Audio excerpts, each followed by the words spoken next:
उठ बाळा, जेवण करून घे. तू मटण का नाही केलं? मटण रविवारी करू, आता आहे ते केलेलं खाऊन घे. मागच्या रविवारी पण बोलली होती मटण करू, पण वांग्याची भाजी खायला घातली. आता मी नाही ऐकणार, मला मटण खायचंय. हे बाळा, असा हट्ट करू नको. मटण आता गप केलंय ते गिळून घे.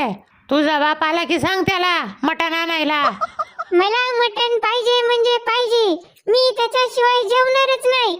हे बघ, तुझ्या आवडीची मस्त साबुदाणा खिचडी केली बघ, कांदा घालून. अरे कांदा घालून तुमच्या बापाने साबुदाणा खिचडी केली होती का? का माझं डोकं तापवताय? बया, काय करावं या कार्ट्याचं, आता तर हट्टालाच पेटलाय.